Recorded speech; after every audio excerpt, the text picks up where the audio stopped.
this day, 22 years ago, I was born.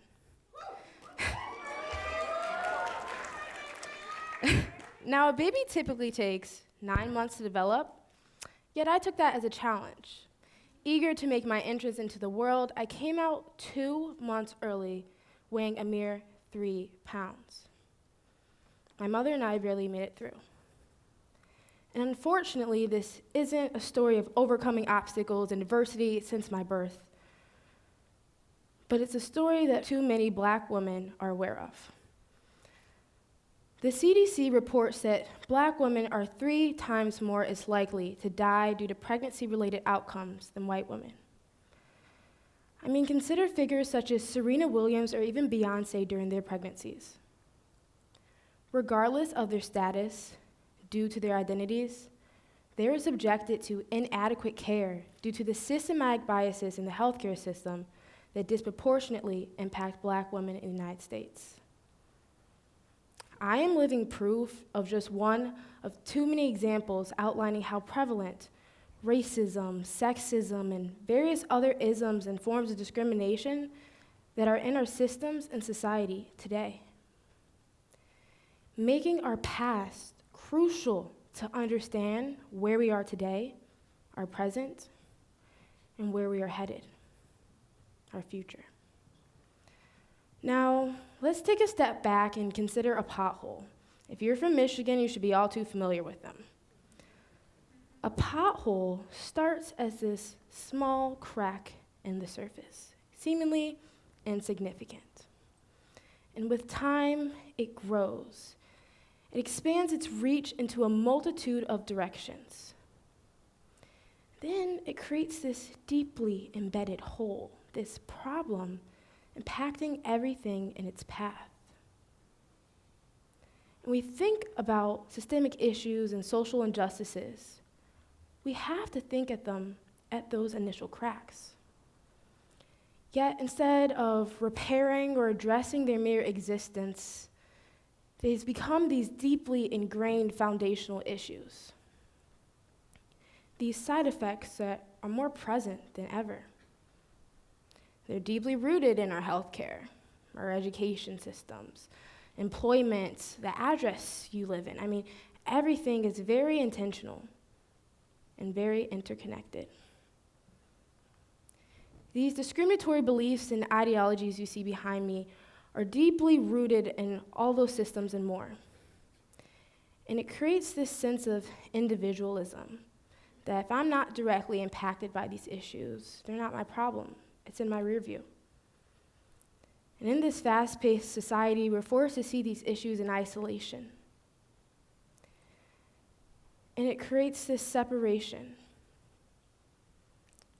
These issues are much more deeply connected than we think, yet we are fed different perspectives of these problems that shape our understanding. Everything we know as individuals is socialized. That's the way we come to see the world, the way we understand it. We are socialized by our parents, our families, the environments we grow up in, the access to education we had. I mean, everything is shaping our understanding of the world. And sometimes those perspectives can be purposefully, or not intentionally, but sometimes, usually intentionally, skewed to uphold these dominant narratives. Let's take a look at this iconic image. This is Ruby Bridges. Ruby Bridges was the very first African-American child to attend an all-white public school in the South. She was only 6 years old. I remember my first time looking at this image, sitting in my classroom, being one of 3 other Black kids at my PWI, my predominantly white institution. So naturally, I felt myself reflected in Ruby and her story. But seeing this image in black and white, it felt so distant from my lived experience. Then a couple years later, I'm scrolling through my timeline, and I come across this picture in color. What a difference. And then I Google, how old is Ruby Bridges? Is she still alive? Y'all, in 2024, Ruby Bridges is 69 years old. So as I look at this picture, the crowd of folks screaming death threats and slurs at this 6-year-old, I'm starkly reminded that these folks are also still alive. Someone's grandparents, someone's neighbor. We talk about these social issues as past occurrences, illustrating a narrative as if these movements were merely moments in time that no longer exist. And that led me to ask the question, have things changed, or have they been modified to appear as if they have? Narratives are and have always been used to create the separation of realities, these two perspectives. Whitewashing our history to be in black and white to create a subtle illusion of their existence, obscuring the real links from the past to the present.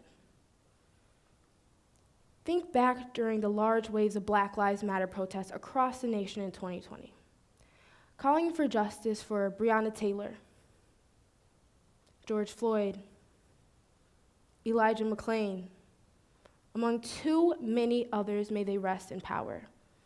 Calling for justice for a stop of the police brutality that has been prevalent predating my existence, predating Ruby's existence. We see a clear example of how narratives can be skewed in order for those, again, dominant narratives to prevail.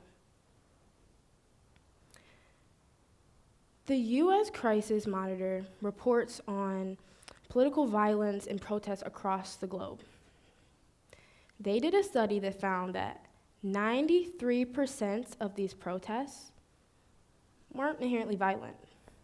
No acts of violence. Yet a poll they did following this study showed that 42% of Americans believe that these protests were violent.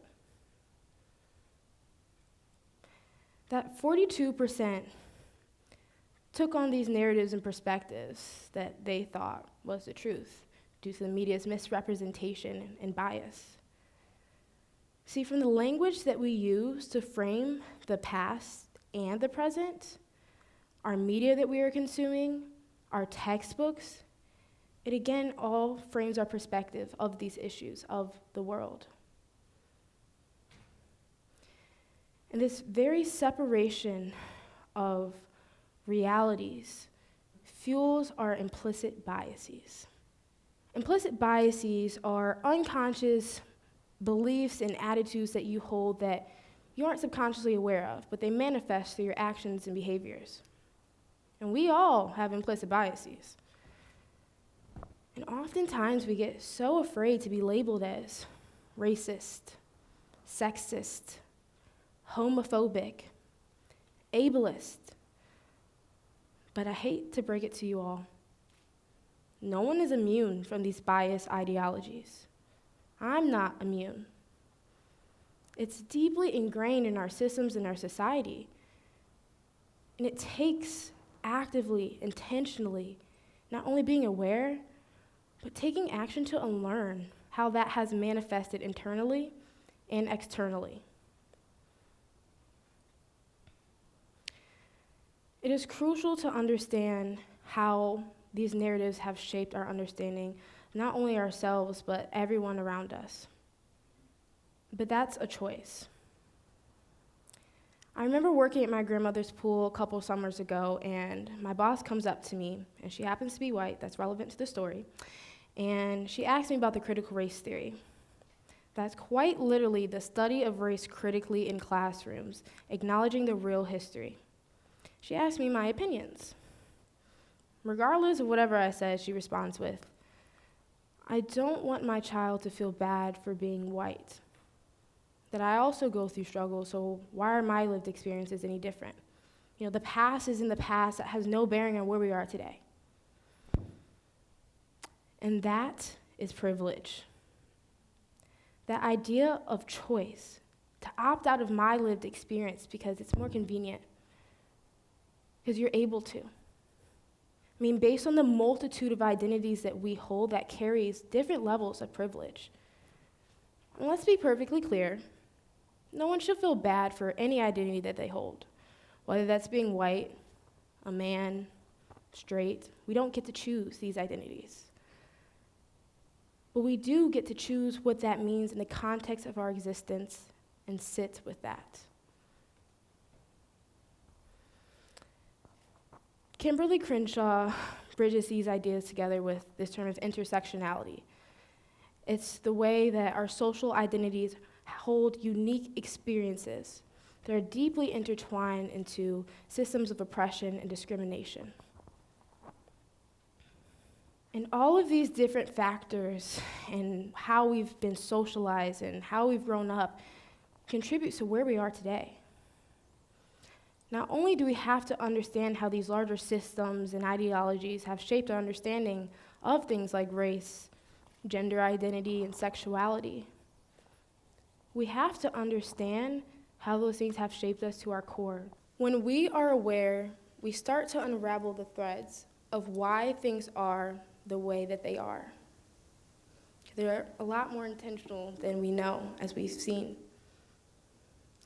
We don't get a choice in historical events, our upbringing, our childhood, but at a certain point in our development, we gain the agency to make a choice of what we do with our privilege, our voice, our story. When we start deeply reflecting within ourselves, that leads to our relationships thriving, that leads to our jobs, our communities, and goes far beyond than what we can see. It starts at those micro levels of parenting, cycles from generation to generation, or macro levels of any weight of power that you hold from a parent, a teacher, a CEO, continuing the same oppressive cycles and ideologies. There's two things I'm going to leave you all with today. The changes that we want to see in the world must start from deeply reflecting and taking action to unlearn those behaviors. The change we make within ourselves will go on to collectively change the world. We are the ones that we have been waiting for. That change starts within. Thank you.